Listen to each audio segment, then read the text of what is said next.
here we are still in the studio above the Volcano Theatre in the middle of Swansea, Swan TV. It's been quite an interesting show so far, I think. It's been an interesting week actually, because one of my favourite bands, the Beatles, released a new song, which is, they say, their last ever song. And I used to be in a Beatles covers band, and we were ahead of our time because the drummer was playing too fast. Yes, he could only do a Mexican rhythm, which is why they called us John, Paul, George and Gringo. Oh. Well, I'm not here to do facetious comments. I'm here to get to know the people of the area, the people of the Swansea, not just Swansea City, but Swansea Valley. And here with me now is Fiona. Now, I know Fiona. Shwd I chi, Fiona? Fiona a fi yn siarad Cymraeg. Fiona and I, we not only speak English, but I met Fiona because she works in a charity shop in Clydach, up the Swansea Valley. And you have a Welsh language name for the shop, don't you? We do, yes. And what's it called? It's called O Law I Law, so from one hand to another. From one hand to another. And why did you call the name a charity shop that? Well, really, that's what a charity shop does, isn't it? I mean, isn't it named after a famous It is also, yes. There are two layers of meaning to it, because it's literally what it does. It's, as they say, what it says on the tin. So from one hand to another, one man's trash is another man's treasure and all that. But also there's a very famous Welsh novel by Ty Croeso where he's clearing out his own old family home. And it's a lovely novel because even some of the things that every chapter is devoted to one particular item.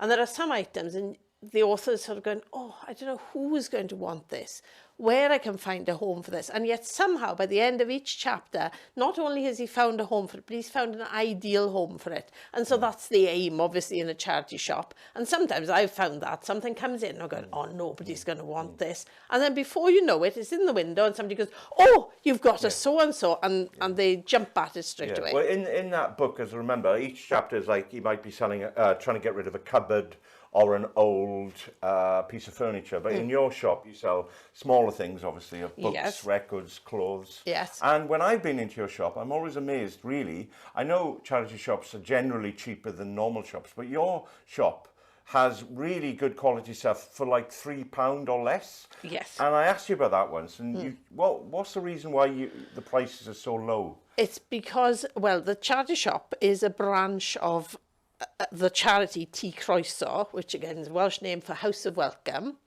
and it's a charity based in Clydach. It's existed now for 11 years. It was set up independently, but with the support of the churches in Clydach, and it's to help people who are going through difficult times. The trouble is, unfortunately, a lot of charity shops are moving away from the traditional volunteer model. I work in that shop 12 hours a week, well, more than that, 12 official hours and all the rest in the background, but I'm not paid. I volunteer to do it. Therefore, there's no costs for me. I give my time, and traditionally charity shops have done that, but they're moving more and more away from that, especially at a national level. And then, of course, the prices have to go up, because if you're paying a manager and an assistant manager, and perhaps if you're in a city centre with a massive rent, obviously your prices have got to go up. We're in a little village. The charity and I coexist in the building. You see me in the building when I'm running it as a charity shop, but I'm also a translator. So the rest of the time, the building is mine. So the charity only has to contribute to the rent for the time when it's open. So they can keep all their costs really low. And then it's basically got three purposes. One is to reduce waste, because we all waste too much and throw things away instead of passing them on. Two is to help people who need a bit of a helping hand. People who haven't got much money. Well, exactly. And I mean, if somebody needs a warm coat, we as a charity want them to be able to buy a warm coat and not think, oh gosh, you know, it's £10, which for a lot of people these days is too much money. They can't spend £10. So a coat for £3 or £4 is much more manageable. There's also, we're always prepared to allow people, if somebody comes in and says, I really need that, but I don't get paid till next week, we put it aside for them. They don't lose what they want or what they need just because they can't pay for it there and then. It's very important, I think, you know, builds on trust. I think it's great because, you know, I don't think it's fair to criticise any charity shops, but some charity shops, you know, you'll have a second-hand object, like you might have a set of books, novels, you know, Harry Potter, whatever, and or a pair of shoes, and you look at the price, and it's like almost, because they're in good condition, the price is almost the same as a brand new. Like, and you think, well, hold on, this is second-hand, you know. It's like, and I think basically, you know, what you're doing is, you know, especially with the cost of living crisis now, you must find, you know, there's a lot of people out there who just can't afford to buy things. You know? Well, there's that, but there's also, I think people are becoming more aware that it's so much more sustainable to choose something that's second-hand. If it's in good condition, why buy new? Yet, one, you spend more money. Two, you're actually adding to the problems of the planet. You know, joking aside, I know we're supposed to be doing comedy and the state of the planet is no laughing matter. But, you know, you've got to think. I mean, people regularly ask me, oh, I like your dress or your shoes or your whatever. Yeah. And I'll tell them which charity shop I bought them in and how much I paid for them, because I love charity shopping. And I think, well, that clothing has already been made. I'm not adding then to the huge amounts of waste that are on the planet. And, I mean, yeah, because, I mean, people, you know, especially with, you know, the winter coming up, I mean, people are struggling. I mean, even, you know, breakfast is expensive. I mean, Rice Krispies is £5 a pop, you know, £6 a snap, and £15 a crackle. I stick to porridge myself, because in Swansea, that's haute cuisine, that is. We've nailed this, Fiona. And you said you weren't into comedy. Aren't you going to do the tap dance routine? No. So I noticed also, yeah, you mentioned it before, don't you have involved with food banks? Yes, well, that's Ty Croeso, as I say, has been in existence. The charity shop is just celebrated 2 years. Ty Croeso has been in existence about 11 years. And one of the things it does, one of the things it's most prominent for in the community is running a branch of Swansea Food Bank. So on a Tuesday in Ty Croeso itself, you can go obviously, and if you need help, if people know how to do that, you can go to various places to get a voucher, but you can just turn up there as well, because nobody gets turned away. And it's also, the charity shop and the food bank work together. That's a separate building from yes. the charity shop, where people can have meals, or they just give them... No, they're just given food, right. And toiletries and all kinds of things there, really, people, and pet food, because again... Okay, and that's in Clydach, yeah? That's in Clydach, yes. Okay, so if anybody's stuck for food, there's a place in Clydach called Ty Croeso, and they Yes, they do. Yeah, they won't turn anybody away. It's Tuesday morning, 10 till 12. There's always somebody there. There are details on the window for people to phone if it's an emergency outside those. But because it's part of Swansea Food Bank, there's a food bank open somewhere in Swansea every day of the week. Because people do need it, unfortunately. I mean, it's sad that we need the food banks. But of course, it can also work with the charity shop, because sometimes somebody will go to the food bank because they're in need there, and then they'll say, oh, I desperately need a coat for my child, or, you know, I need whatever, perhaps something smart to go for a job interview. Who knows? They can give me a ring down in the shop then and say, can you have a look, see if you've got something? So we work together, because obviously we're part of the same charity. That's great. Well, thanks a lot for talking. I noticed you've got your lanyard. I have. Which anybody who knows... Can you hold it up? Anybody who knows what that means, of course. It's the orange symbol for if you're able to speak Welsh. I wish more people who can speak Welsh would wear them, because it would avoid that embarrassment of, you know, you try and speak Welsh to somebody and blah, blah, blah, and they can't speak. And sometimes people wear it and they can't actually speak it. Oh. Cheats. Well, you can have one with a white band round which says Dwi'n dysgu Cymraeg if you're on the road. I'm learning. To learning, What I find interesting about those symbols is, are they meant to be apostrophe? They are, yes. Because they do look like horns, so you could have two there. Like say, Welsh is the language of the devil. Oh, nice.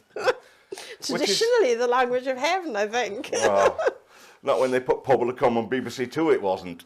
Thanks a lot, Fiona.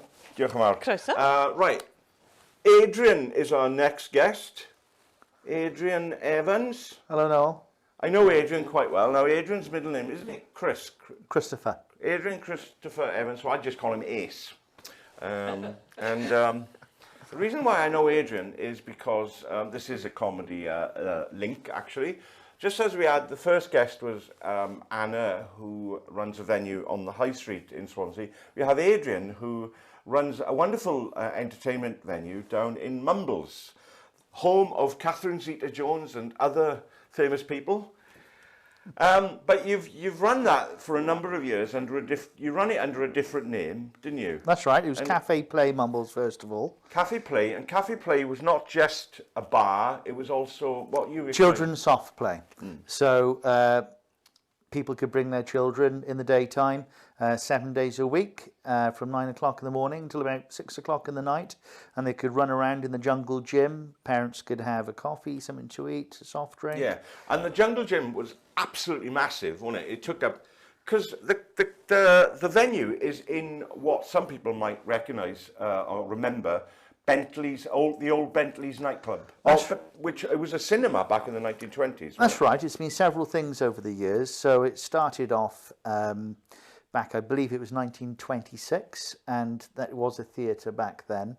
And after that, it's been the Regent, it's been the Showboat, Bentley's was the more recent one, Nuts, Howard's, all sorts of things. And it's been nightclubs, casinos, ballroom, all sorts of things. Yeah. And during the Second World War, it was the home to the Home Guard as well. Really?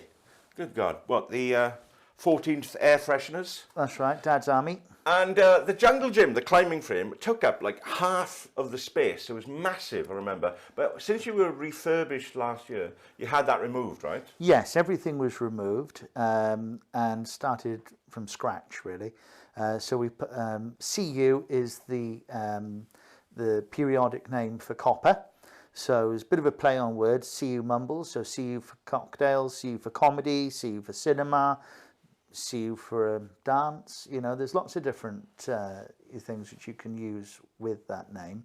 And I use a lot of copper at the bar. So it's a copper bar, which is handmade by Spoke. You had all that done last year, yeah? That's right. All the light shades, the light fittings. Yes, so box furniture. Yeah. A guy called Dan Ford, very clever guy, came in and he fitted that all out by hand and designed it all. But if you had the climbing frame removed, that means the children's play area, that line of business. That's right. So you were taking a big risk. Well, with lockdown, coming out of lockdown played a massive part, I think, with the demise of Cafe Play, because parents weren't coming anymore. They were a bit more sceptical about coming into smaller spaces with their children and things like that, and actually trying to get staff as well. It was really difficult. I went from 9 members of staff down to basically 3. So running it by myself Monday to Sunday was just not worth it. I couldn't do it by myself. So we just concentrated on the weekends for the children's parties, and it lasted for as long as it could have, and then it took the decision then to close it and to reopen as Cu Mumbles then. Cu Mumbles, I mean, COVID had a terrible effect on entertainment generally. I mean, I've had to sanitise all my jokes in case they go viral. I got a laugh from Mike, the boss. Don't encourage. I'll tell you what though, I know I'm supposed to put these up later on, but there's a brilliant show coming up on December the 1st, isn't it, Adrian? Correct. Now, you not only have comedy there, though. What else do you have? Music and all sorts of things? Yes, we do live music. So for tomorrow night, we have a band called The Contenders, which is a charity night for Mumbles. Well, not a charity night, but a fundraising night for Mumbles Rugby Club. We do cinema nights. Yeah. We show sporting events like the World Cup and football matches, anything which is on terrestrial TV. We host private parties going from 18th to 80th to anniversary to wakes. Obviously, you have the rugby when the rugby's on, yeah. Absolutely, yeah. So, we do a whole host of things there. Yeah. Now, I help you, I assist you with the comedy, don't I? I book the acts. Yeah. And when I'm available, I'll compare the nights. But we found it's quite difficult, isn't it? Because there's so many brilliant comedians, but they're not television comedians, so they're not like famous. And when we book them, it's a brilliant show, but we struggle, don't we, sometimes to get people. Yeah, I think COVID had a lot to say about that as well, because pre-COVID, we were selling out within days. And then all of a sudden, then, you know, coming out of COVID, its sort of numbers are slowly coming back up. It's getting word out there that where we are, really. Do you think Mumbles is, compared to Swansea itself, do you think Mumbles is a bit sort of, you know, outside people's radar? I don't know. I think Mumbles, you know, there's a lot of people in Mumbles, and, you know, I think there's a lot to offer. You know, there's lots of different places around Mumbles, and I think working together, you know, it's nice because we feed off each other. You know, work closely with other businesses and sort of help each other out that way then. Because like parasites? Absolutely, yes. Absolutely. But the Alistair McGowan show was very good back in September. That's what I was saying. So what we're going to try and do now with the comedy is try and book well-known comedians. We also had Arthur Smith in March, who's got a Radio 4 following. So we managed to fill the room. And with Alistair McGowan, we got even more people in September. Did you declare him Alistair McGowan, yeah? So he's an impressionist, very big in the 1990s and still got a massive following. And he went down brilliantly, didn't he? We could have done it 3 nights over, I think. I think we could have, yeah.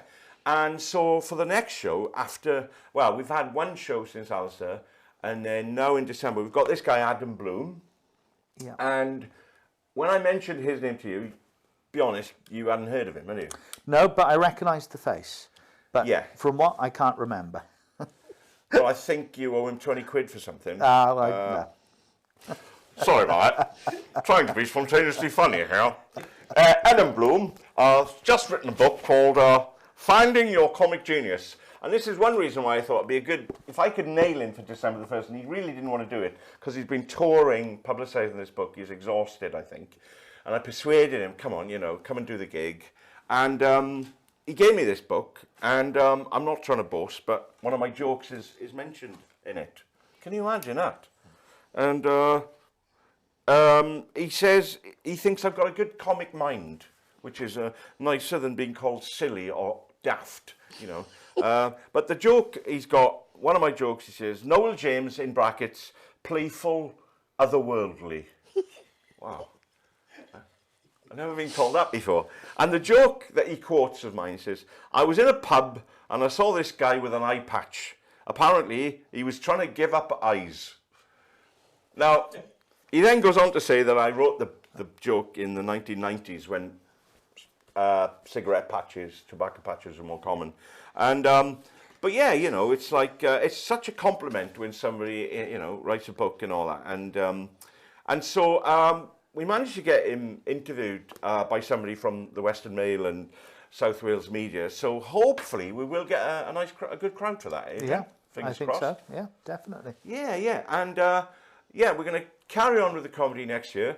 And like you say, you hire the room out for if somebody out there is interested in they've got a birthday coming up or a wedding or an engagement party. Anything, a charity night or anything like that at all, please do get in touch.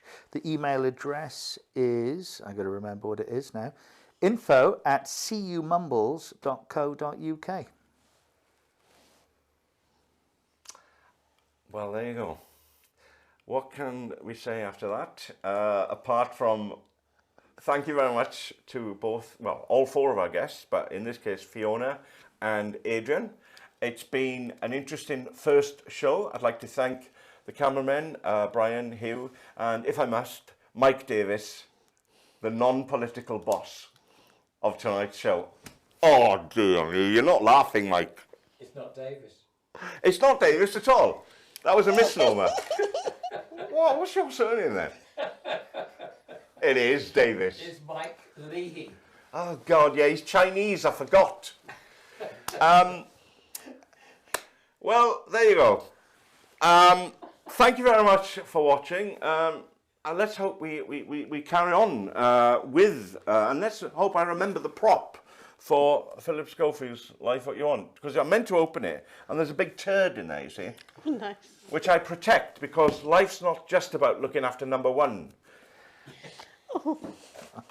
Thanks a lot, ladies and gentlemen. See you on the next episode. Adam Bloom, 1st December, Cu Mumbles. where the tickets can be bought from Derek's Records. Of course, Derek's Records, there's a link. Go online, and it's actually cheaper if you buy it on the night, though, isn't it? Oh, we're not supposed to say that. It's difficult to sort of try to facilitate it on the night. Of course it is. Because you've got to plan the tables and everything. Yes. The periodic tables. Absolutely. I think we're bonding here anyway. Ladies and gentlemen, viewers, diolch yn fawr, thank you very much, and no star. That's that. Thank you. Good night. Good night.